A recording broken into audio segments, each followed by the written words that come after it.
ఆదికాండం 42వ అధ్యాయము 38 వచనాలు ఉన్నాయి.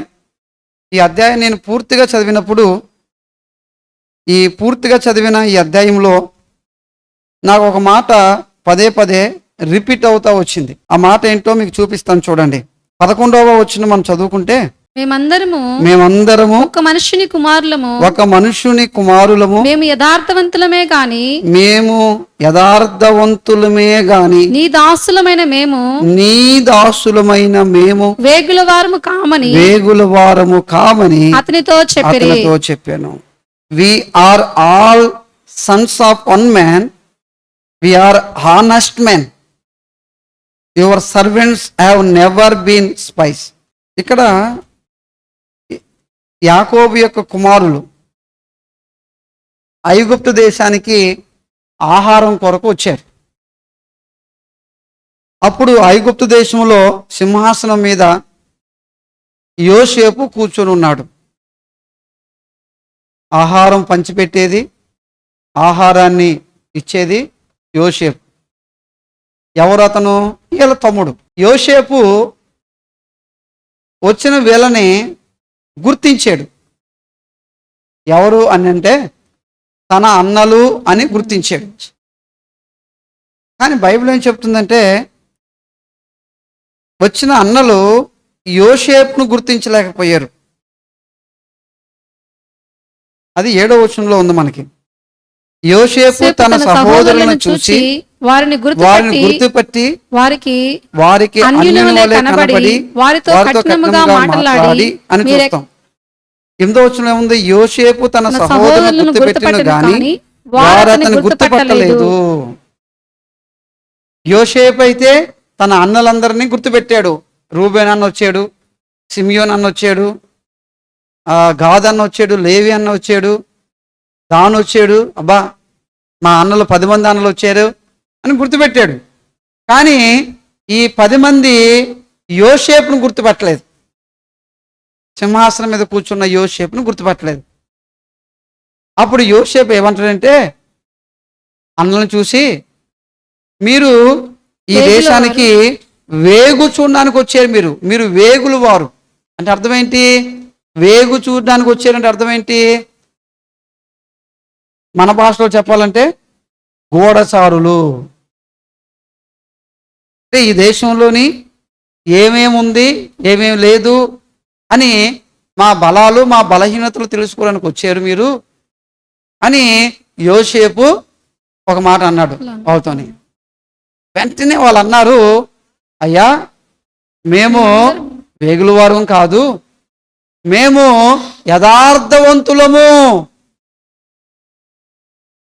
బా ఏ మాట చెప్పారండి. మేము వేగుల వారము కాదు, మేము యథార్థవంతులము, మేము హానెస్ట్ పర్సన్స్ అన్నారు. ఆ మాట ఎందుకో నాకు కొంత ఆలోచన కలిగించింది. మీరు వేగుల వారు అని యోసేపు అంటా ఉంటే, అన్నలేమో మేము యథార్థవంతులము అనే మాటని దానికి రిపీట్గా ఎగనిస్ట్గా వాడుతున్నారు. వేగుల వారు గూఢచర్యం చేసేవాళ్ళు, సీక్రెట్గా వచ్చేవాళ్ళు, ఎవరికి తెలియకుండా విషయాలను సేకరించేవాళ్ళు, ఎవరికి తెలియకుండా పనులు చేసేవాళ్ళు. యథార్థవంతులు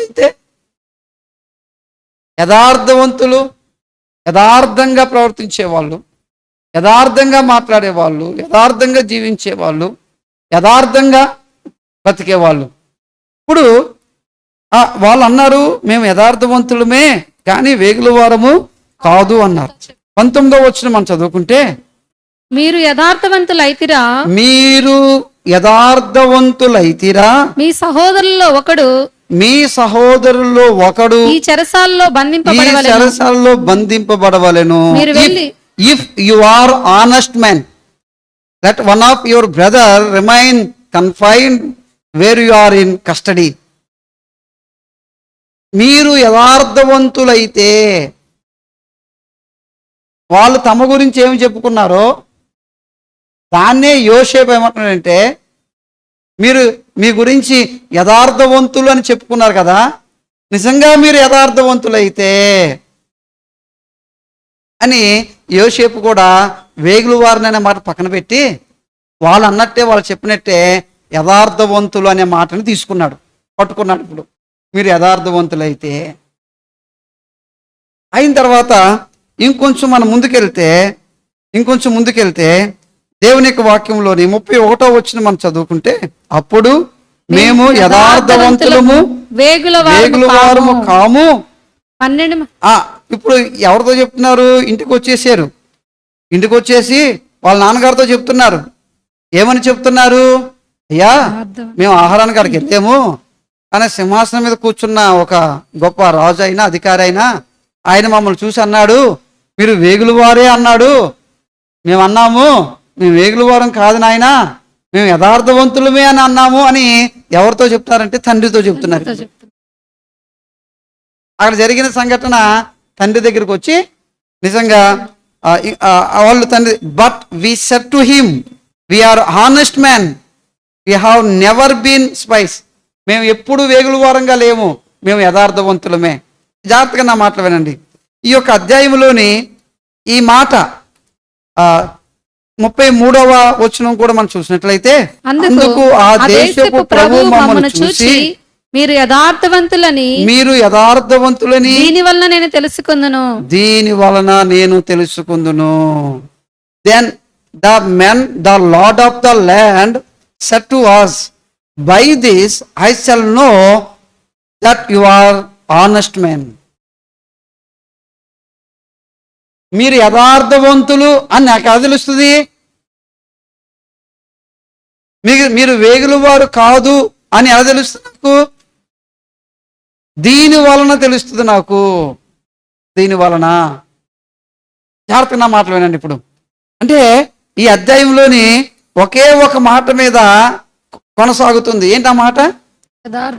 యథార్థత, హానెస్టీ అని ఉంది ఇంగ్లీష్లో. యథార్థత.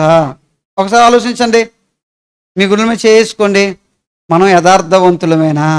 యోసేపు అంటున్నాడు, మీరు యథార్థవంతులని దీని వల్ల నాకు తెలుస్తుంది. ఒక వ్యక్తి యథార్థపరుడని ఎలా తెలుస్తుంది? ఎలాగ అర్థమవుతుంది అని ఆలోచన చేస్తే, ఈ చాప్టర్లో నుంచి, ఈ అధ్యాయంలో నుంచి ఒక 3 విషయాలు వారు యథార్థవంతులో కాదో చెప్పగలిగే ఒక 3 ప్రాముఖ్యమైన విషయాలని మీ ముందు ఉంచుతాను. ఆ విషయాలను బట్టి వారు యథార్థవంతులు అవునో కాదో మీరే చెప్పాలి. మీరే కాదు, మీరు కూడా ఆ వాక్యాన్ని అన్వయించుకొని, ఆ వాక్యాన్ని మీ హృదయంలోనికి తెచ్చుకొని ప్రార్థనాపూర్వకంగా మనం కూడా యథార్థవంతులు అవునో కాదో తెలుసుకొని ఇక్కడి నుంచి వెళ్ళాలి. ఇప్పుడు యథార్థవంతులు అనడానికి ఒక మెయిన్ రీజన్ ఏంటంటే, అది యోసేపు అంటాడు చూడండి.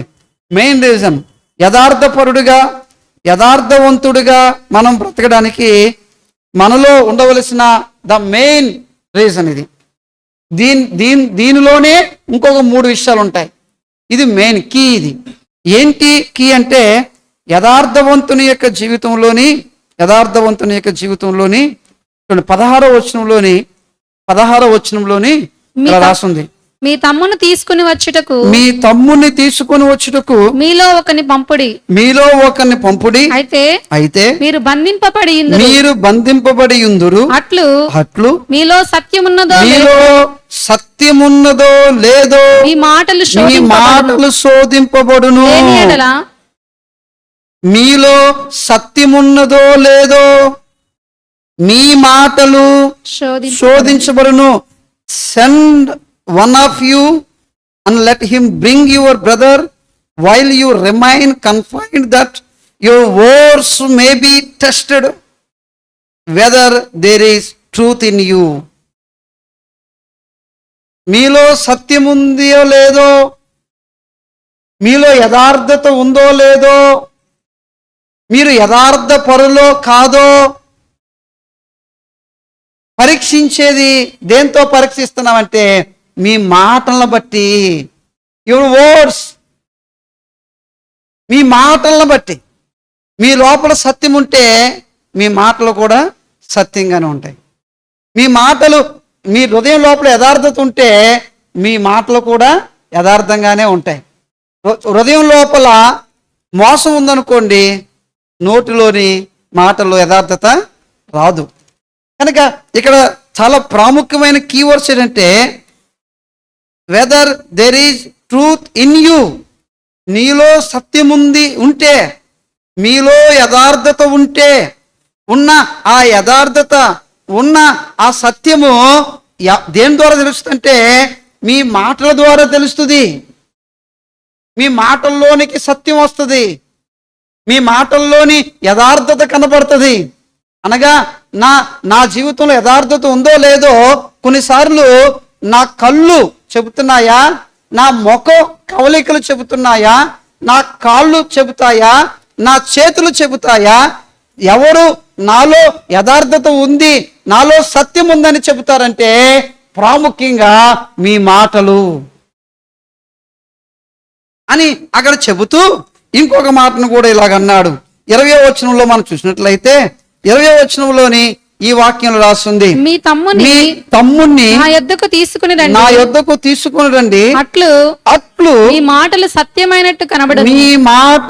సత్యమైనట్టు కనబడును గనుక మీరు చావరని చెప్పెను.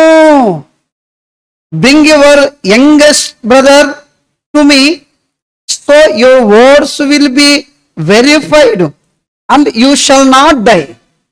మీ మాటలు సత్యమైనట్టు కనబడును గనుక మీరు యథార్థవంతులని నాకు అర్థమవుతుంది. మీ మాటలు కానీ మీ మాటలో సత్యము లేకపోతే మీరు యథార్థవంతులు కానే కాదు. కనుక దేవుని యొక్క వాక్యంలోని ఈ 2 సందర్భాల్లో ఏమని రాస్తుందంటే, ఈ 2 సందర్భాలలో ఏమని చెప్పబడుతుందంటే, మీరు యథార్థవంతులు, వాళ్ళు చెప్పుకున్నారు మేము యథార్థవంతులమే కానీ మేము వేగు చూసు వారం కాదయ్యా అని వాళ్ళే చెప్పుకున్నారు. వాళ్ళ తండ్రి దగ్గరికి వెళ్ళి చెప్పారు వాళ్ళు, ఏమనంటే మేము యథార్థవంతులము అని చెప్పాము ఆయనకి అని అన్నారు. అంత మాత్రమే కాదు, వాళ్ళే యోసేపు అంటున్నాడు మీరు యథార్థవంతులైతే ఇందువలన తెలుస్తుంది అన్నాడు. ఎందువలన తెలుస్తుంది అంటే, ఇప్పుడు వారి మాటలలోని సత్యం ఉంటే వారు యథార్థవంతులు, వారి మాటలలో సత్యం లేకపోతే వారు వేగులు. వారు మన మాటలలో సత్యం ఉండాలి. మత్తయి సువార్తలో రాస్తుంది, మీ మాట అవునంటే అవును, కాదంటే కాదు, అంతకు మించింది దుష్టుని వలన పుట్టినది. మన భక్తి జీవితంలో, మన విశ్వాస జీవితంలో యథార్థత అనేది చాలా ప్రాముఖ్యం. ఎందుకంటే దేవుడు యథార్థవంతులను ప్రేమిస్తున్నాడు, యథార్థంగా ఆరాధించేవారు కావాలని ఆయన కోరుకుంటున్నాడు. యోహాను సువార్త 4వ అధ్యాయంలోని యేసుప్రభు చెప్పాడు, అయితే యథార్థముగా ఆరాధించువారు ఆత్మతోనూ సత్యముతోనూ తండ్రిని ఆరాధించు కాలము వచ్చుచున్నది. ఆత్మతోనూ సత్యముతో మనం ఆరాధించాలంటే మనలో ఏముండాలి? యథార్థత ఉండాలి. అంటే మనం ఆరాధన చేయడానికి కూడా యథార్థత ఖచ్చితంగా ఉండాలి. కనుక దేవుని యొక్క వాక్యం చెప్తుంది, యథార్థముగా ఆరాధించువారు అనగా ఆత్మతోనూ సత్యముతోనూ ఆరాధించు కాలము వచ్చుచున్నది. అదే తండ్రి కోరుకుంటున్నాడు. కనుక యథార్థవంతుల్ని దేవుడు ప్రేమిస్తున్నాడు. యథార్థవంతులకి చీకటిలో వెలుగు పుడుతుంది. యథార్థవంతుల యొక్క ప్రార్థనలు దేవునికి ఆనందకరము. ఎన్ని మాటలు ఉన్నాయో బైబిల్లో, సామెతల గ్రంథంలోని. యథార్థత. ఇప్పుడు యథార్థతను చూపించవలసిన కాలం, యథార్థంగా ప్రవర్తించవలసిన కాలం, యథార్థంగా జీవించవలసిన జీవితం ఇప్పుడు దేవుడు నీ దగ్గర నుంచి కోరుకుంటున్నాడు, నా దగ్గర నుంచి కోరుకుంటున్నాడు. ఎలా కనబడుతుందంట? అది ఎలా కనపడుతుందంటది యథార్థమైన జీవితం? నీ మాటలలో సత్యం ఉన్నట్లయితే, నీలో సత్యం ఉన్నట్లయితే. నీలో సత్యం లేకపోతే, నీ మాటలలో సత్యం లేకపోతే నువ్వు యథార్థవంతుడివి కావు. కనుక ఇప్పుడు ఈ అన్నల యొక్క మాటల్లో సత్యం ఉందా? అసలు అన్నలు సత్యవంతులు? నీళ్ళు నాకు అనిపించింది వాళ్ళ నాన్న దగ్గరికి వెళ్ళి, నాన్న అక్కడ మమ్మల్ని వేగుల వారు అన్నారు, మేము చెప్పాము యథార్థవంతులం అన్నాము అనగానే వాళ్ళ నాన్న అనుకుని ఉంటాడు, మీరు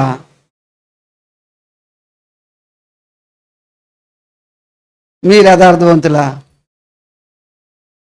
మిమ్మల్ని చిన్నప్పటి నుంచి చూడలేదు నేను, మీ సంగతి నాకు తెలియదా అని లోపల అనుకుని ఉంటాడేమో.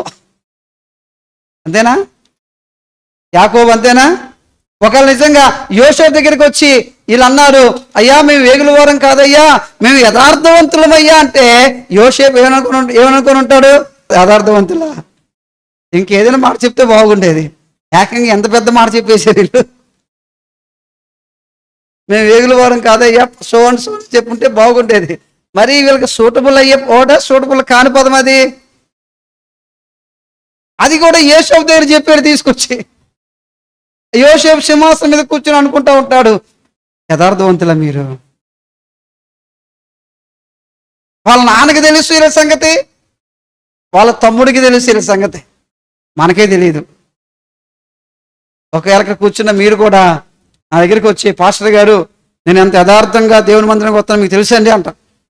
అవునమ్మా, అమ్మా బ్రదర్ మీరు చాలా యథార్థంగా వస్తున్నారు బ్రదర్, థ్యాంక్ యూ.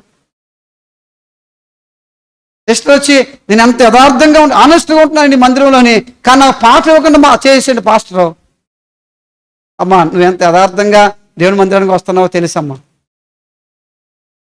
మీ ఆయన దగ్గరకో మీ ఆవిడ దగ్గరికి వెళ్ళి, ఏంటి నేను ఇంట్లో ఎంత యథార్థంగా ఉంటున్నానండి అని అనుకోండి, నీ సంగతి నాకు ఎందుకు తెలియదమ్మా, నువ్వు ఊర్లో అందరికంటే యథార్థవంతురాలివి. మరి మన గురించి బాగా తెలిసిన వాళ్ళ దగ్గరికి వెళ్ళి నేను యథార్థవంతుణ్ణి, నేను నీతివంతుణ్ణి అంటే వాళ్ళు నిజంగా ఒప్పేసుకుంటారా? తెలియని వాళ్ళ దగ్గరికి వెళ్ళి అంటే సరే కానీ, మనల్ని ఎరగని వాళ్ళ దగ్గరికి వెళ్ళి అంటే సరే కానీ, మనం అంటే మన ముఖం చూడని వాళ్ళ దగ్గరికి వెళ్ళి అంటే సరే కానీ, మనం ఆల్రెడీ రోజు మనల్ని చూసేవాళ్ళు, రోజు మనతో మాట్లాడేవాళ్ళు, రోజు మనతో పని చేసేవాళ్ళు, రోజు మన దగ్గర ఉండే వాళ్ళ దగ్గరికి వెళ్ళి నేను ఎంత యథార్థవంతుని ఎంత నీతివంతుని అంటే వాళ్ళు క్లాప్స్ కొట్టి నువ్వు యథార్థవంతుడు అంటారా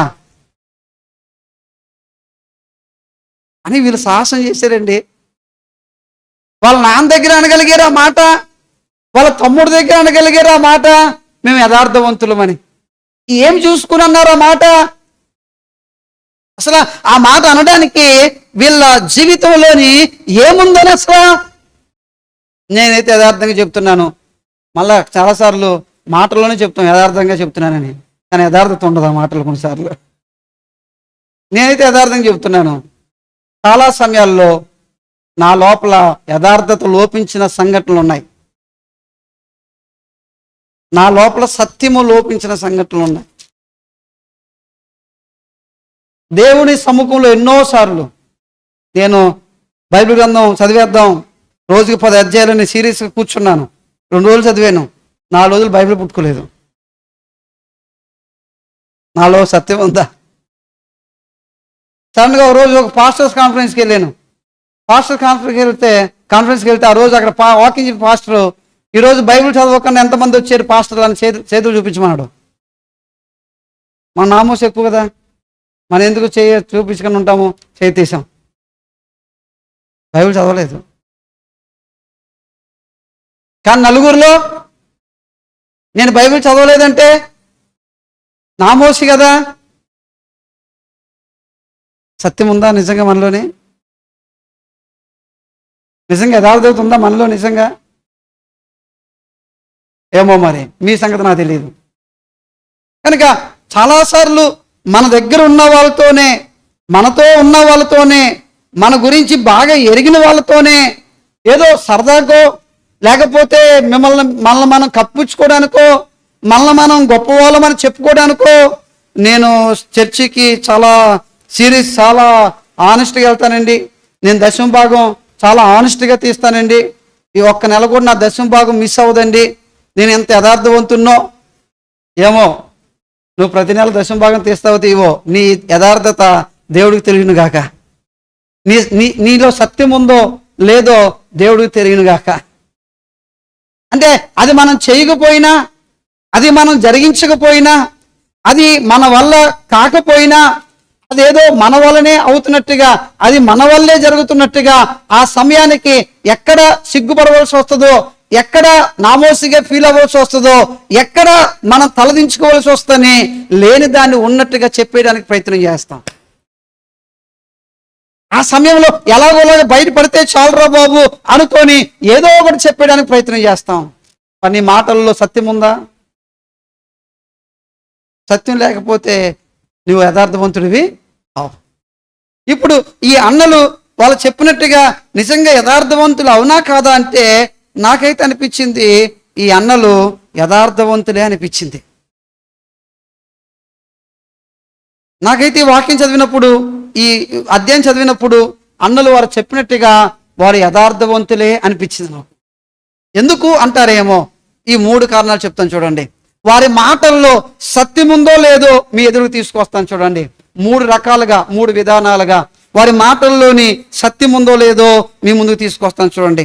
3 విషయాల్లో వారి మాటల్లో సత్యం కనిపించింది నాకు. 3 సందర్భాలలో వారి మాటల్లోని సత్యం కనిపించింది నాకు. అందులో మొదటి మాట ఇలా రాస్తుంది చూడండి. 42వ అధ్యాయంలోని 13వ వచనం మనం చూసినట్లయితే 13వ వచనంలోని ఇలా రాస్తుంది, అందుకు వారు నీ దాసులమైన మేము 12 మంది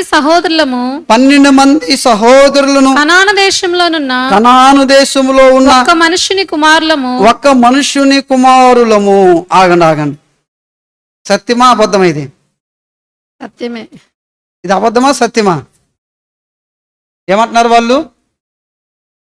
నీ దాసులమైన మేము 12 మంది సహోదరులము. We are servants are 12 brothers, the sons of 1 man in the land of Canaan. కనాను దేశంలో ఒక్క మనుషునికి కుమారులము. అక్కడ దాకా సత్యమే. తర్వాత చూడండి, ఇదిగో మా తండ్రి యొద్ద కనిష్ఠుడు ఉన్నాడు, ఒక్కడు లేడు అని ఉత్తరం ఇచ్చిరి. ఎంత పర్ఫెక్ట్ గా చెప్పారు. మేము 12 మంది పిల్లలము, 10 మంది ఇప్పటికి వచ్చాము. చిన్న కొడుకు మా నాన్న దగ్గర ఉన్నాడు, కానీ ఒక్కడు మటుకు లేడు. ఒక్కడు లేడు అనే సంగతి చెప్పకపోతే ఏమి? ఆ సింహాసనం మీద కూర్చున్న ఆయనకు తెలియదు కదా. ఇంకొకడు మా తండ్రి దగ్గర ఉన్నాడు చెప్పకపోతే ఏమి? అది సింహాసనం మీద కూర్చున్న ఆయనకు తెలియదు కదా. మా తండ్రికి మేము 10 మంది పిల్లలు, మేము 10 మంది ఇదిగోండి అని చెప్పొచ్చు కదా. ఆయనకి నెంబర్తో పని లేదు కదా, వీళ్ళ ఫ్యామిలీతో పని లేదు కదా, వీళ్ళ కుటుంబంతో పని లేదు కదా. ఆయనకేంటి, వీళ్ళు గూఢచారులు అనుకున్నాడు, గూఢచారులు కాదనుకుంటే దాన్ని ఇచ్చి పంపిస్తాడు, అంతవరకు. అది వీళ్ళ ఇంట్లో 10 మంది ఉంటే ఆయనకి ఎందుకు, 20 మంది ఉంటే ఆయనకి ఎందుకు, 30 మంది ఉంటే ఆయనకి ఎందుకు? ఆయనకు అనవసరం కదా అది. కానీ ఈ 10 మంది అన్నలు ఆ యొక్క యోసేపుతో చెప్తున్నారు, అయ్యా మేము 12 మంది, మేము కానాను ప్రాంతానికి సంబంధించిన వాళ్ళం, కానాను దేశంలో మా నాన్న దగ్గర ఒకడు ఉన్నాడు, అయితే ఒకడు లేడయ్యా, ఒకడు లేడు. వారి మాటల్లోని సత్యం కనపడుతుంది. ఏ విషయంలోని? వారి కుటుంబం సంగతుల విషయాల్లో సత్యం కనపడుతుంది. ఫ్యామిలీ మ్యాటర్స్, కుటుంబం వ్యవహారాలు, కుటుంబాల గురించి, కుటుంబాల్లో జరుగుతున్న సంఘటనల గురించి సత్యం కనబడుతుంది వారి మాటల్లోని. అనగా వారి ఫ్యామిలీ సంబంధించిన, కుటుంబానికి సంబంధించిన వ్యవహారాలు. అంటే మేము 12 మంది పిల్లలము, ఒకడు లేడు, ఒకడు మా తండ్రి దగ్గర ఉన్నాడు, ఇదయ్యా మా ఫ్యామిలీ, ఇదయ్యా మేము అని చెబుతుంటే యోసేపుకి వాళ్ళు చెబుతుంది సత్యము అని అర్థమవుతుందా, అసత్యము అని అర్థమవుతుందా? చెప్పాలా? ఎందుకు? వారిలో ఒకడు కాబట్టి, ఆయన వారిలో ఒకడు కాబట్టి. నేను ఇలా అంటున్నాను ఈ మాట, ఏమనుకోకండి. ఇప్పుడు మన కుటుంబాల గురించి మనం మాట్లాడుతున్న మాటలు దేవుడి దగ్గర సత్యమైనవేనా? మీ అక్క గురించి నువ్వు మాట్లాడవలసి వచ్చినప్పుడు, మీ అన్నయ్య గురించి మాట్లాడవలసి వచ్చినప్పుడు, మీ తమ్ముడు గురించి మాట్లాడవలసి వచ్చినప్పుడు, నీ తోబుట్టువుల గురించి మాట్లాడవలసి వచ్చినప్పుడు, మీ అత్త గురించి మాట్లాడవలసి వచ్చినప్పుడు, నీ కోడల గురించి మాట్లాడవలసి వచ్చినప్పుడు, నీ భార్య గురించి మాట్లాడవలసి వచ్చినప్పుడు, నీ భర్త గురించి మాట్లాడవలసి వచ్చినప్పుడు నీ మాటల్లోని సత్యమే కనబడుతుందా? అబండాలు వేయాలి కాబట్టి అబండాలు వేస్తున్నారా? ఏదో ఒక రకంగా వాళ్ళని తిట్టించాలి కాబట్టి మాట్లాడుతున్నారా? ఏదో ఒక రకంగా వాళ్ళతో గొడవ పెట్టుకోవాలి కాబట్టి మాట్లాడుతున్నారా? మీ మాటల్లో సత్యమే కనబడుతుందా? మీ మాటల్లో సత్యమే, మీ కుటుంబ వ్యవహారాల గురించి ఒకళ్ళు నా దగ్గరికి వచ్చారు, పాస్టర్ గారు సోన్ ఇది మా కుటుంబంలో జరుగుతుంది, ఇలా ఉంది అంటే, ఇప్పుడు నువ్వు చెప్తున్న మాట సత్యమైన నాతోని? ఒక భర్తగా భార్యకి ఇద్దరు గొడవ వచ్చింది. ఈ గొడవలోని సేవకుడిగా నేను వచ్చాను ఆడికి. భార్య అంటుంది,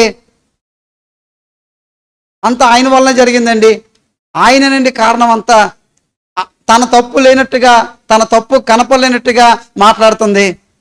ఆయన అంటున్నాడు, నా తప్పు ఏం లేదు పాస్టర్ గారు, ఆ అమ్మాయిలా మాట్లాడకపోతే నేనెందుకు కొడతాను, ఆ అమ్మాయిలా మాట్లాడకపోతే నేనెందుకు తిడతాను, నా తప్పు ఏం లేదు అంటున్నాడు. సరే, భర్తలో తప్పు లేదు, భార్యలో తప్పు లేదు, ఇప్పుడు తప్పులు ఎవరిలో ఉన్నట్టు?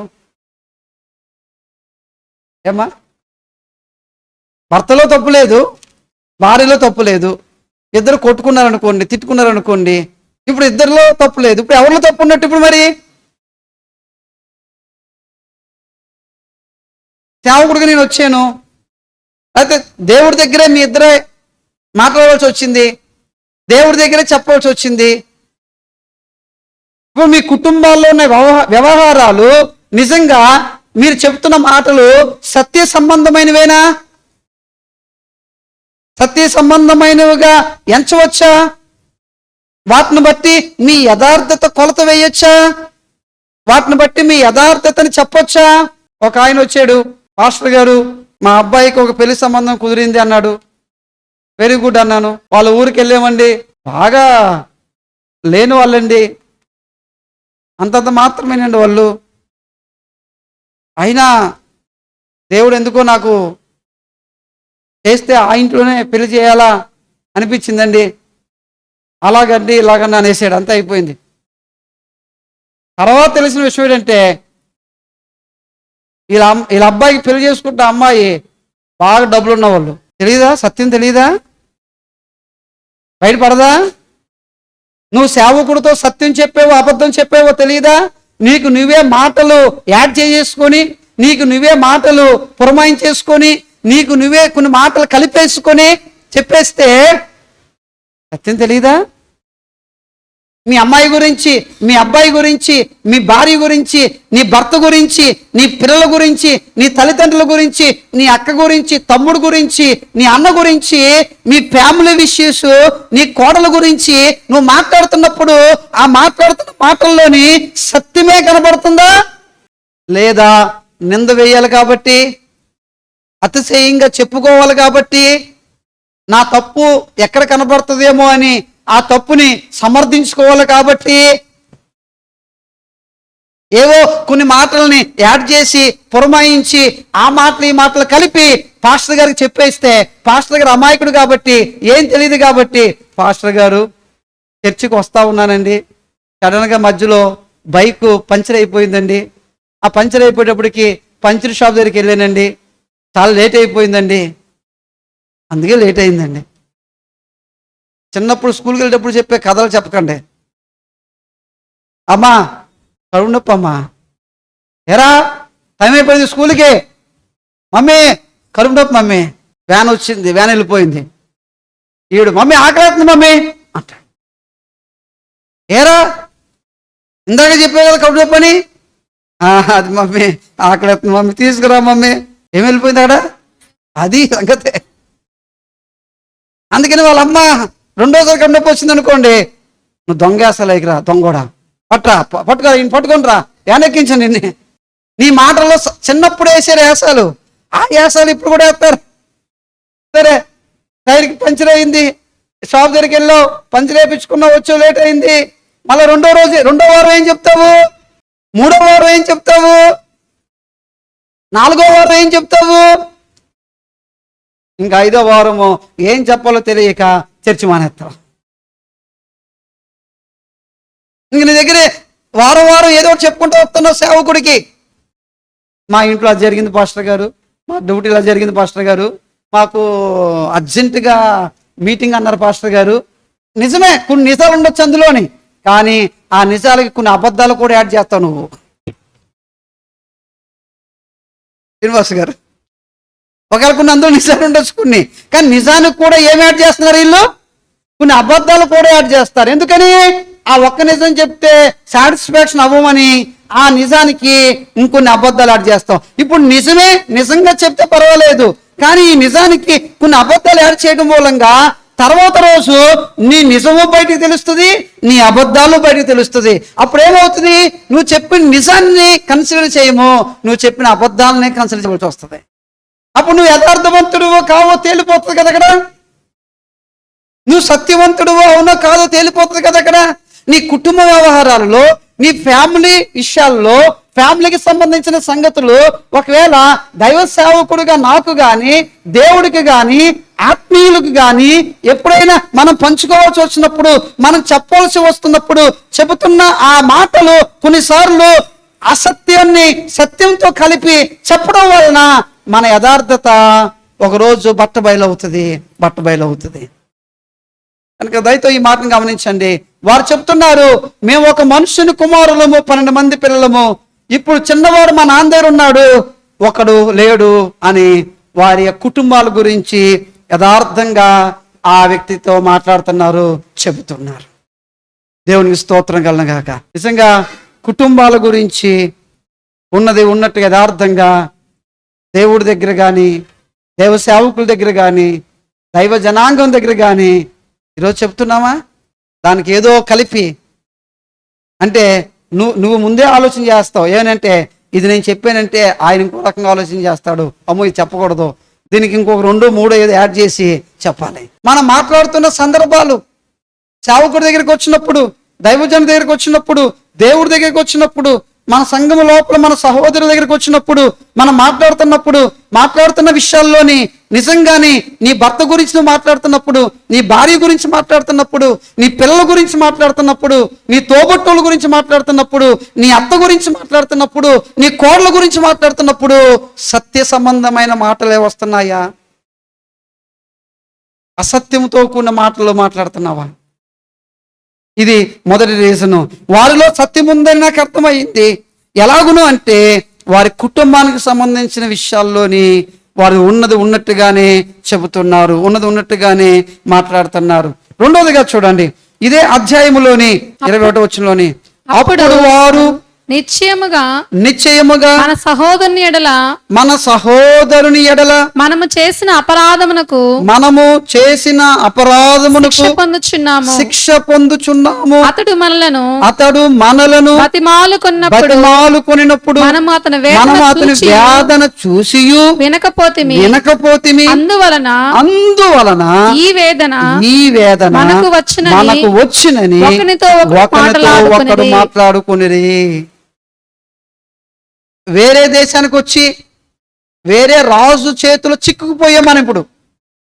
ఇప్పుడు ఆయన కానీ వెళ్ళమంటే వెళ్ళాలి మనం, ఆయన కానీ వెళ్ళొద్దంటే అంతే, ఇక్కడ జీవితాంతం ఇక్కడ, ఇంకా ఐగుప్తులోనే చచ్చిపోయే వరకు ఐగుప్తులోనే. ఇంకెవడొచ్చినా విడుదల చేసేది ఏముండదు. ఎందుకంటే యాకోబు ముసలోడు, ఆయన రాలేడు. ఆయన వచ్చినా ఎవరిని అడగాలో, ఎవరి దగ్గరికి వెళ్ళాలో తెలియదు. వీళ్ళు 10 మందే ఆ ఇంటికి శిరస్సులు. ఇప్పుడు వీళ్ళు 10 మందిని చెరసాలు కస్టడీ తీసుకోమన్నాడు వాళ్ళని. కస్టడీ అంటే అర్థం ఏంటి? నేరం రుజువు కాక మునుపు చేసేదాన్ని కస్టడీ అంటారు. నేరం రుజువు అయిన తర్వాత చేసేదాన్ని జైలు, అది జైలు శిక్ష. అది కస్టడీలోకి వెళ్ళారు అంటారు, కస్టడీలోకి తీసుకున్నారంటారు. అంటే పోలీసులు వచ్చి కస్టడీలోకి తీసుకున్నారంటే మనం చేసిన తప్పిదానికి సంబంధించి మన విషయమై వారు రుజువులు చూపిస్తారనమాట. అప్పుడు దాకా మనం కస్టడీలో ఉండాలి. అందుకే కోర్టులో ఏం చేస్తాయంటే 14 రోజులు రిమైండ్ వేస్తుంది, కస్టడీలో తీసుకోమంటుంది పోలీసులని. ఈ 14 రోజులు విచారించి వారి దగ్గర నుంచి నిజాన్ని రాబట్టమని చెబుతుంది. అలాగే ఇప్పుడు యోసేపు అన్నాడు, నిజంగా మీరు చెప్పేది నిజమైతే మీరు కస్టడీలోకి వెళ్ళండి, అప్పుడు దాకా మీరు బయటికి రావద్దు, మీలో నుంచి ఒక్కడెళ్ళండి, ఒక్కడెళ్ళి ఆ ఉన్న వాళ్ళని తీసుకురండి, అప్పుడు దాకా మిగిలిన వాళ్ళందరూ జైల్లో ఉండండి అని చెబితే వెంటనే వీళ్ళకి వీళ్ళే మాట్లాడుకుంటున్నారు. ఏమని మాట్లాడుకుంటున్నారు? నిశ్చయముగా మన సహోదరుల మనం తప్పి చేసిన అపరాధమును శిక్ష పొందుచున్నాము, అతడు మనల్ని బతిమాలుకున్నప్పుడు మనం అతని వేదన చూసి వినకపోతిమి, అందువలన ఈ వేదన మనకు వచ్చినని ఒకరితో ఒకరు. ఎవరు చెప్పారు ఆ సంగతిలకి? నేను అడుగుతాను, వీళ్ళకి ఎన్ని సంవత్సరాలు ఉంటాయి అప్పటికి వయసు? వీళ్ళకి అప్పటికి ఎంత వయసు ఉంటుంది? వీళ్ళకి 10 మంది అన్నలకి. అప్పటికి యోసేపుకి పెళ్ళి అయిపోయింది 30 సంవత్సరాలు. అప్పటికి యోసేపు పెళ్ళి అయిపోయింది, అప్పటికి పిల్లలు పుట్టారు యోసేపుకి. అంటే యోసేపు కంటే అన్నలు చాలా వయసులో పెద్దవాళ్ళు, ఇంచుమించు ఒక 50 సంవత్సరాల వయసు పైన ఉంటాయి వీళ్ళకి. ఇప్పుడు 50 సంవత్సరాల వయసులో ఈ అన్నలు యోసేపు విషయంలో చేసిన తప్పిదం ఒకటేనా? ఇంక ఏ విషయంలో తప్పు చేయలేదా వీళ్ళు? నా మాట మీకు అర్థమవుతుంది, అర్థం కావట్లేదా? ఈ 50 సంవత్సరాల వయసులో వీళ్ళు యోసేపు విషయంలో ఒక్క విషయంలోనే తప్పు చేశారా? ఇంక ఏ విషయంలో తప్పు చేయలేదా వీళ్ళు? యోసేపు 17 సంవత్సరాల వయసులో ఉన్నప్పుడు అన్నల యొక్క చెడుతనాన్ని ఎక్కడ తీసుకొచ్చాడు? ఆయన తండ్రి దగ్గర తీసుకొచ్చాడు కదా. అంటే యోసేపుకి 17 సంవత్సరాల వయసులో ఉన్నప్పుడే అన్నలు ఏం చేస్తూ ఉండేవాళ్ళు? చెడు పనులు చేస్తూ ఉండేవాళ్ళు. మరి అప్పుడే అన్నలు అన్ని చెడు పనులు చేస్తే యోసేపు వచ్చేసిన తర్వాత అంటే 13 సంవత్సరాలు, ఈ 13 సంవత్సరాల్లో కూడా ఎన్ని తప్పు పనులు చేస్తుంటారు వీళ్ళు? కానీ వారి జీవితంలోని ఎన్నో తప్పు పనులు చేసినప్పటికీ అవి ఏవి ఎందుకు గుర్తుకు రాలేదు వాళ్ళకి? మనం ఇప్పుడు ఇరుక్కుపోయాం ఇక్కడ. ఇప్పుడు మనల్ని ఇటు ఖచ్చితంగా కస్టడీలో తీసుకుంటున్నాడు ఇతను మనల్ని ఇంక విడిచిపెట్టాడు. మనం అయిపోయి మన జీవితం ఇక మనం మన దేశానికి వెళ్ళినట్టే. ఇంకా మన జీవితంలోని ఎందుకు ఈ పరిస్థితి దాపురించింది? ఎందుకు ఈ కష్ట పరిస్థితి వచ్చింది? ఎందుకు ఈ ఇబ్బంది పరిస్థితి వచ్చింది? కళ్ళు చెట్ల కింద, తాడి చెట్ల కింద కూర్చొని కళ్ళు బాగా పీకులు దాకా తాగేసి పడుకున్నాం కదా మనం. అందుకేరా వచ్చింది అనుకున్నారా? అనుకోలేదు. లేకపోతే ఏదైనా దొంగతనం చేసిన దొంగతనాన్ని గురించి ఏమైనా మాట్లాడుకుంటున్నారా? మాట్లాడుకుంటలేదే. మరి తమ జీవితాల్లోని ఎన్నో తప్పులు జరిగి ఉంటాయి, ఎన్నో పాపాలు చేస్తుంటారు, ఎన్నో చెడుతనములు చేస్తుంటారు. కానీ ఏ ఒక్క చెడుతనం వాళ్ళకి గుర్తు రావట్లేదు. ఒకే ఒక్క విషయం గుర్తుకొస్తుంది. అదేమిటంటే తన తమ్ముడిని యోసేపుని వేదన పెట్టారు, ఇబ్బంది పెట్టారు, బాధ పెట్టారు, శిక్షించారు, కష్టపెట్టారు. అది ఒక్కటే ఎందుకు గుర్తుకొస్తుంది వీళ్ళకి? నేను అనుకుంటున్నాను ఆ కింద వచ్చిన కూడా చూడండి, ఆ కింద వచ్చిన కూడా రాస్తుంది. వాళ్ళ జీవితాల్లో వారి ఆయుష్ కాలంలో అప్పటికే ఎన్నో తప్పులు పాపాలు చేసినప్పటికీ ఇది ఒకటే గుర్తుకు వస్తుంది. ఎందుకంటే చూడండి 22 వచనం, మరియు రూబేను ఈ చిన్నవాని ఎడల పాపము చేయకూడని నేను మీతో చెప్పలేదా? అయినను మీరు వినరైతిరి గనుక అతని రక్తాపరాధం మన మీద మోపడుచున్నదని వారికి ఉత్తరం ఇచ్చెను. వాట్ ఈస్ ద రీజన్ అంటే అతని రక్తాపరాధము మన మీద మోపడుచున్నది. మరణకరమైన పాపం ఇది. ఏంటంటావు? ఏ అపరాధము? ఏ అపరాధం అంటే ఇది? రక్తాపరాధం అనేది చాలా సీరియస్నెస్ ఉంది బైబిల్లోని. రక్తాపరాధం అంటే అర్థం ఏంటి? కయీను తమ్ముని చంపేశాడు, ఏబేల్ని. కయీను అంతకుముందు ఎన్ని తప్పులను చేసి ఉండొచ్చు, కానీ దేవుడు వచ్చి ఒకే తప్పు గురించి అడిగాడు. ఆ ఒక తప్పు ఏంటంటే నీ తమ్ముడేడి. మరి కయీను అంతకుముందు తప్పులు చేసి ఉండా? మరి అన్ని తప్పులు అడగకుండా ఇది ఒక తప్పు ఎందుకు అడిగాడు? రక్తాపరాధము.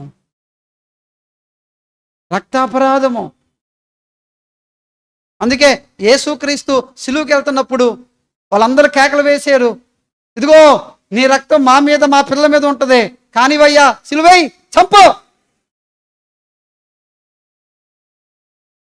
యేసు ప్రభువుని సిలువకు అప్పగించి చంపి ఆయన రక్తాపరాధాన్ని మూట కట్టుకున్నారు వాళ్ళు. చాలా సీరియస్నెస్ అది. ఇజ్రాయేలు చేసిన అన్ని పాపాల కంటే చాలా ఘోరమైన పాపము. యేసుక్రీస్తుని సిలువకు అప్పగించి ఆయన రక్తమును అపరాధులయ్యారు. అందుకే ఇజ్రాయేల్ ప్రజలు క్రీస్తు శకం 70వ సంవత్సరంలో చల్లాచెదరైపోయారు. వారు చూస్తున్న దేవాలయము కుప్పు కూలిపోయింది. ఆ దేశము, ఆ ప్రాంతం, ఆ ప్రజలు ప్రపంచవ్యాప్తంగా చల్లాచెదరైపోయారు. రాయి మీద రాయి నిలబడకుండా ఒక రోజు రాబోతుంది అన్నాడు యేసుక్రీస్తు. ఒకవేళ నువ్వు దొంగతనమో, ఒకవేళ ఏదో ఇతరులు మోసగించడమో, ఒకవేళ ఇంకొకటో ఏదో ఒక తప్పు ఖచ్చితంగా మనలో జరిగి ఉంటుంది, చేసే ఉంటాము.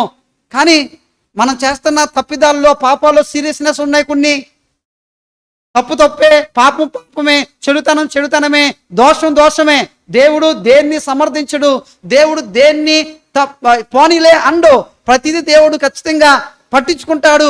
ప్రతి దాని గురించి దేవుడు అడుగుతాడు. నువ్వు స్కూల్లో బలపం దొంగతనం చేస్తే దేవుడు చూసి చూడట్టు పోడు. నువ్వు బంగారం దొంగతనం చేస్తే దేవుడు గట్టిగా పట్టుకుంటాడు అనుకోకు. నువ్వు బలపం దొంగతనం చేసిన దగ్గర కూడా దేవుడు గట్టిగా పట్టుకుంటాడు. వీళ్ళు అంటున్నారు, మనం పాపం చేశాం, మన తమ్ముడిని చాలా వేదన పెట్టాం, మన తమ్ముడిని చాలా బాధ పెట్టాం, ఆ తమ్ముడి పట్ల చాలా అమర్యాదగా ప్రవర్తించాం. ఎందుకు? ఆ ఒకటే వాళ్ళకి గుర్తుకొచ్చిందంటే అన్ని పాపాలు వాళ్ళు ఒప్పుకొని వెంటనే విడిచిపెట్టేస్తున్నారు. కానీ ఈ పాప పట్టుకోలు ఒప్పుకొని విడిచిపెట్టడానికి వారి మనస్సు అనుమతించడం లేదు. కారణము అది రక్తాపరాధం. అది సిగరెట్ తాగాను, ప్రభువా క్షమించయ్యా, సిగరెట్ తాగేసాను, అయిపోయింది పో. కానీ ఈ రక్తాపరాధము హృదయం లోపల గుచ్చుతుందో వాళ్ళకి ఏది రివర్స్ అవుతున్నా, ఏది వాళ్ళ మీదకి వస్తున్నా, ఏది వాళ్ళని మళ్ళీ టార్గెట్ చేస్తున్నా వెంటనే వీళ్ళు మనసు అనిపిస్తుంది, నాకు ఎందుకు ఇలా జరుగుతుంది, ఎందుకు మాకు ఇలా జరుగుతుంది. మేము ఒక వ్యాపారం స్టార్ట్ చేసాము, ఈ వ్యాపారంలో మాకు రివర్స్ వస్తుంది, నష్టం వస్తుంది. ఒక ఉద్యోగంలోకి వెళ్ళాను, ఆ ఉద్యోగంలో అందరు నన్ను ఇలా చేస్తున్నారు. మేము ఇంట్లోని ఫలాన్ని స్టార్ట్ చేసాం పని, ఆ ఫలానా పని మాకు రివర్స్ అయింది, మాకు వ్యతిరేకమైంది, నష్టం అయింది, నాకు ఎందుకు ఎలాగైంది అని కూర్చొని నువ్వు ఆలోచన చేస్తే, ఆలోచిస్తున్న నీకు నీ జీవితంలోని నువ్వు చేసిన దేవుడి దృష్టికి చేసిన చెడు పనులు గుర్తుకు రావాలి. మా పాస్టర్ గారు సరిగ్గా ప్రార్థన చేయలేదండి, అందుకే మాకు ఇలాగైపోయిందండి. కొంతమంది అంటారు, ఏమ్మా ఇలాగిపోయింది, మా పాస్టర్ గారు సరిగ్గా ప్రార్థన చేయలేదండి, విజయవాడ నుంచి వేరే వాళ్ళని తెచ్చుకొని ప్రార్థన చేయించుకుంటామండి. ఈయన ప్రార్థన చేయకపోవడం వల్ల సరిగ్గా జరగలేదంట. ఉద్యోగం ఎందుకు రాలేదమ్మా? ఉద్యోగం అండి, నన్ను ఇంటర్వ్యూ చేసింది ఆవిడ వేస్ట్ పర్సన్ అండి. ఇంటర్వ్యూ చేసిన ఆవిడ వేస్ట్ పర్సన్ అంట ఇవిడికి, అందుకే ఇవిడికి ఏం రావట్లేదంట, ఉద్యోగం రాలేదంట. నిజమే, వేస్ట్ పర్సన్ అయితే అయి ఉండొచ్చు, కానీ ముందు తెలుసుకోవలసింది నువ్వు వేస్ట్ పర్సన్వే.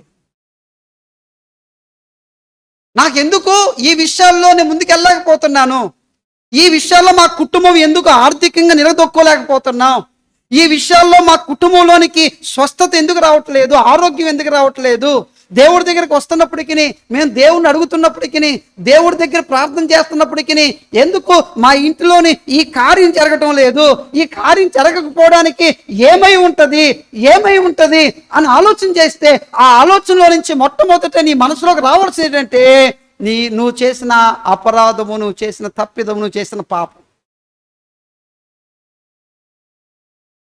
అది గుర్తుకొస్తుంది. ఈరోజు వెంటనే మన ఎదుగుదలకి, మన ఆర్థిక అభివృద్ధికి, మన ఆరోగ్యం రాకపోవడానికి ఎవడో కారణమని ఒకని బలిపశువు కింద మార్చేస్తున్నామా? ఏది గుర్తుకొస్తుంది ఈరోజు? ఆ అపరాధమే ఈరోజు మనల్ని ఇక్కడ ఇరికించిందిరా, ఆ చెడు పనే ఈరోజు మనల్ని ఇక్కడ తీసుకొచ్చిందిరా, ఆ పాపమే ఈరోజు మనల్ని అప్పగించిందిరా. అది గుర్తుకొస్తుందా? అందుకే వీళ్ళు యథార్థవంతులండి. అక్కడ కూర్చున్న వ్యక్తి తమ్ముడు కాదు తెలుసు వీళ్ళకి, ఆయనకు మట్టుకే తెలుసు వీళ్ళు అన్నలని. అయినా సరే అతని ముందే వీళ్ళ భాషలో మాట్లాడుకుంటున్నారు. వీళ్ళు ఏమని మాట్లాడుకుంటున్నారంటే, మన రక్తాపరాధం చేసినారు, మన తప్పు చేసినారు, మన పొరపాటు చేసినారా, తమ్ముడిని నిర్దోషిని అతను బాధ పెట్టావురా, ఆ శిక్ష మన మీదకి వచ్చిందిరా అని లోపల పశ్చాత్తాపడుతున్నారు, మూలుగుతున్నారు, లోపల మదన పడుతున్నారు, లోపల అరుస్తున్నారు, లోపల కేకలు పెడుతున్నారు వాళ్ళు. అది తమ్ముడు వింటున్నాడు. విని చదవండి, తర్వాత వచ్చును. ఆ సింహాసనం మీద కూర్చున్న తమ్ముడు యోసేపు వింటున్నాడు. అయితే ద్విభాషి వారి మధ్య ఉండెను కనుక తన మాట యోసేపు గ్రహించినని వారు తెలుసుకొనలేదు. అతడు వారి యొద్ద నుండి అవతలికి పోయి ఏడ్చి మరలా వారి యొద్దకు వచ్చి, అతడు వారి యొద్ద నుండి అవతలికి పోయి, ఎవరైనా యోసేపు ఎందుకు ఏడ్చిడైనా? వారు పశ్చాత్తాపడు. వేగుల వారు మీరు దుర్మార్గులు, మీరు అలాంటి వాళ్ళు ఇలాంటి వాళ్ళు అన్నవాడు సడన్ గా బయటకు పోయి ఎందుకు ఎడుతున్నాడు ఈయన?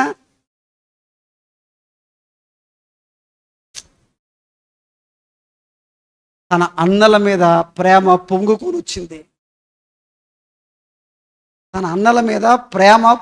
వచ్చింది. ఎందుకో తెలుసా? నిజంగా వాళ్ళ తప్పిదాన్ని వాళ్ళు గుర్తించారు. నిజంగా వారి పాపాన్ని వాళ్ళు గుర్తించారు. నిజంగా వారి అపరాధాన్ని వాళ్ళు గుర్తించారు. ఏవేవో తప్పిదాలను వాళ్ళకి చెప్పుకోలేదు, కానీ నిజంగా వారి జీవితాలలో రక్తాపరాధము చేత ఉండిపోయిన ఆ పాపాన్ని వారు లోపల నుంచి ఏడుస్తూ ఉంటే ఈయన లోపల నుంచి ప్రేమ పొంగుకొని వచ్చింది. ఇలా అంటాను, యోసేపే ఆ హృదయంలో నుంచి అంత ప్రేమ పొంగుకొని వస్తే నిజంగా దేవుడి దగ్గరికి వచ్చిన మనం, ప్రభు దగ్గర మన యథార్థమైన జీవితం ఎలా తెలుస్తుంది? మన యథార్థమైన జీవితం ఎలా తెలుస్తుంది? ఒకటి చేస్తే ఒకటి చెప్తాం. నేను కాదు పాస్టర్ గారు, కీబోర్డ్ అలాగైపోయింది, నేను కాదు. కుర్రోడు ఎవడో వచ్చి ఏదో వేసుంటాడు పాస్టర్ దాని మీద, ఈడే చెప్పాం, ఒప్పుకోం, తప్పు ఒప్పుకోం, పొరపాటు ఒప్పుకోకపోగా నన్ను అంటాడా? నా గురించి మాట్లాడతాడా? ఎలా అంటాను? తన తప్పిదములను ఒప్పుకున్న వాని మీద దేవుని కనికరము, దేవుని ప్రేమ అపరిమితముగా విస్తరిస్తుంది. దేవునికి స్తోత్రం కలుగును గాక. మన జీవితంలో దేవుని దృష్టికి ఏం తప్పిదాలు చేసేమో ఆ తప్పిదాలని యథార్థమైన మనసుతో, యథార్థమైన హృదయంతో ఒప్పుకోండి. దేవుని యొక్క ప్రేమ, దేవుని యొక్క కనికరాలు ప్రవాహం వలె నీ మీదకి, నీ కుటుంబం మీదకి వచ్చేస్తాయి. ఆ చిన్న కుమారుడు అదే చెప్పాడు కదా, తండ్రి నీకును పరలోకమునకు విరోధంగా నేను పాపము చేశాను అని. వాడు రాగానే తండ్రి యొక్క ప్రేమ అమాంతంగా వాడి మీదకి వచ్చేసింది. దేవునికి స్తోత్రం కలుగును గాక. దేవుని ప్రేమను పొందుకోవడానికి ఒక సీక్రెట్ ఏంటంటే, మన జీవితంలోని, మన బతుకుల్లోని జరిగినట్టుగా ఒప్పుకోవడము చాలా మంచిది. కనుక వాళ్ళు యథార్థవంతులు అని నాకు అర్థమైంది. మొదటి మాట ఏం చెప్పాను వాళ్ళ జీవితంలోని? అదే సత్యం ఉండాలి, వాళ్ళ మాటలు కూడా సత్యం ఉండాలి. దీనికే 3 మాటలు చెప్తాను. అందులో ఒక మొదటి మాట ఏం చెప్పాను? వాళ్ళ ఫ్యామిలీ విషయాలలోని వారి వ్యవహారాలు సత్యంగా చెప్తున్నారు. రెండోది, వాళ్ళ పర్సనల్ ఇష్యూస్లో కూడా, వ్యక్తిగత జీవితాల్లో కూడా ఉన్నట్టుగా చెప్తున్నారు. ఫ్యామిలీ విషయాల్లో ఉన్నట్టుగా చెప్తున్నారు, వారి వ్యక్తిగత జీవితంలోని ఉన్నట్టుగా చెబుతున్నారు. మూడో మాట చెప్పి ముగిస్తాను రండి. వీళ్ళు యథార్థవంతులు అని నాకు ఎలాగ అర్థమవుతుందంటే, దీన్ని బట్టి మీరు యథార్థవంతులు అని నాకు అర్థమవుతుంది. దేన్ని బట్టి అంటే, మరొక మాట చూడండి, 28వ వచనం మనం చదువుకుంటే ఇలా ఉంది. అప్పుడు అతడు, నా రోకలు తిరిగి ఇచ్చి వేసినారు, ఇదిగో ఇవి నా గోనెల్లో ఉన్నవని తన సహోదరులతో చెప్పాను. అంతటా వారు గుండె చెదిరిపోయిన వారే జడిసి, ఇదేమిటి, దేవుడు మనకెట్లు చేసినని ఒకనితో ఒకడు చెప్పుకునిరి. ఏమైంది? సరే యోసేపు అన్నాడు, సరే ఒక పని చేయండి, మీరందరూ ఉండొద్దులే, మీ అందరి బదులు ఒకనే ఉంచండి, ఇక్కడ మీరందరూ మీ ధాన్యాలు తీసుకుని వెళ్ళిపోండి. మీరు వెళ్ళి, ఒక్కడు తమ్ముడు ఉన్నాడన్నారు కదా, ఆ ఒక్క తమ్ముని పట్టుకుని రాని మీరు వెళ్ళి, అప్పటి వరకు మీ 10 మందిలో ఒకడు మటుకు కస్టడీలో ఉంటాడు, ఇక నా దగ్గర ఉంటాడు అని వాళ్ళకందరికీ గోనె సంచుల్లో ధాన్యం వేసి గాడిదల మీదకి ఎక్కించి పంపించేయండి రా వాళ్ళని 9 మందిని అన్నాడు యోసేపు. వాళ్ళు ధాన్యం కొనడానికి ఏం తీసుకొచ్చారు? రోకలు డబ్బులు తీసుకొచ్చారు, డబ్బులు. ఇప్పుడు యోసేపు ఏం చేశారంటే వాళ్ళు పిలిచి వాళ్ళ డబ్బులు వాళ్ళ సంచులను వేసి ఇచ్చాను రా అన్నాడు. ఎందుకు? వాళ్ళు ఎవరు ఇప్పుడు అనలే కదా, కాబట్టి వాళ్ళ డబ్బులు వాళ్ళ సంచులను వేసి ఇచ్చాను రా బాబు అన్నాడు. ఇప్పుడు వీళ్ళందరూ ఏం చేశారు? ధాన్యం వేశారు సంచుల్లో, వాళ్ళు ఇచ్చిన డబ్బుల కంటే కొన్ని ఎక్కువ డబ్బులు కూడా ఆ సంచులో వేసారు, వాళ్ళకి ఇచ్చేసారు. వాళ్ళకి ఇచ్చేసి వచ్చినప్పుడు ఆ వచ్చిన సమయంలో ఆ సంచులు మూట విప్పి వాటి యొక్క మూతలు విప్పి చూసినప్పుడు ఆ మూటల్లో ఏం కనిపించినాయి అంట? రోకలు కనబడ్డాయి. నా రోకలు తిరిగి ఇచ్చి వేసినారు, ఇదిగో ఇవి నా గోనెలోనే ఉన్నవని తన సహోదరులతో చెప్పాను. అంతటా వారు గుండె చెదిరిన వారై జడిసి, ఇదేమిటి దేవుడు, ఆగండి, ఇదేమిటి? మనం డబ్బులు వాళ్ళకి ఇచ్చేసాం కదా, మళ్ళీ మన డబ్బులు మన సంచిలోకి వచ్చేసినాయి ఏంటి? కేసు అవుతుందేమో, సిబిఐ వస్తుందేమో, ఈడీ వస్తుందేమో, Nellore rural police station CI గారు వస్తారేమో. ఎందుకు? వీళ్ళ మీద ఏ కేసు పడుతుంది ఇప్పుడు? దొంగతనం కేసు పడుతుంది, వీళ్ళకి చీటింగ్ కేసు పడుతుంది. ఎందుకని? మా షాప్లోకి వచ్చారు వస్తువులు కొందామని, వస్తువులు కొన్నారు, మా డబ్బులు ఇచ్చారు, మళ్ళీ ఎలాగ మాయం చేశారు? మమ్మల్ని మాయం చేశారండి, మళ్ళీ డబ్బులు కూడా తీసుకెళ్ళిపోయారు. కేసు అవుతుంది ఇప్పుడు. అక్కడ జడిసి అన్నారు. ఆ మాట చూడండి, ఏమన్నారు? ఆ మాట ఏమన్నారు? దేవుడు మనకిట్లు చేసినని ఒకరితో ఒకరు చెప్పుకొనిరి. అక్కడ చూడండి, వాళ్ళ ఈ ఫ్యామిలీ దగ్గర కూడా 35వ వచనంలోని ఇలాగ మాట్లాడుతున్నారు. వారు తమ గోనెలను కుమ్మరించినప్పుడు ఎవరి రోకల మూట వారు గోనెలోనే ఉండెను, వారును వారి తండ్రియు ఆ రోకల మూటలు చూసి భయపడిరి. నిజం చెప్పండి,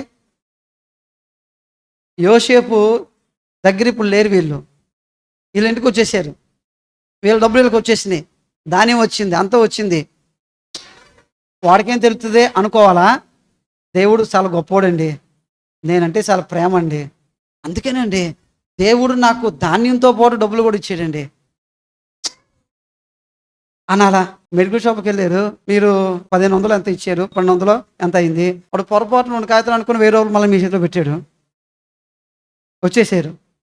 మీరు చూసుకోలేదు, వాడు చూసుకోలేదు, ఇంటికి వచ్చేసారు. వచ్చేసిన తర్వాత 1000 రూపాయలు చూసుకో. దేవుడు చాలా గొప్పవాడండి. ఎందుకు? నా కష్టాలన్నీ దేవుడికి తెలుసండి, నా బాధలన్నీ దేవుడికి తెలుసండి. అందుకే ఆదివారం సాక్ష్యం నిలబడి నిజంగా దేవుడు నా కష్టాన్ని చూసి బాధను చూసి మళ్ళా 1000 రూపాయలు తిరిగి నా చేతికి ఇప్పించాడు. ఏమి అద్భుతమైన సాక్ష్యం! ఏమ్మా, భయం వచ్చిందా? నా డబ్బులు కాదే, టాపో డబ్బులు అయ్యి వాడు పొరపాటున నా చేతులు పెట్టాడే, అమ్మో ఇది నా డబ్బులు కాదే, భయం వచ్చిందా? భయపడ్డావా? భయం కలిగిందా? అలాంటి విషయాల్లో యథార్థవంతులకు మాత్రమే భయం వస్తుంది.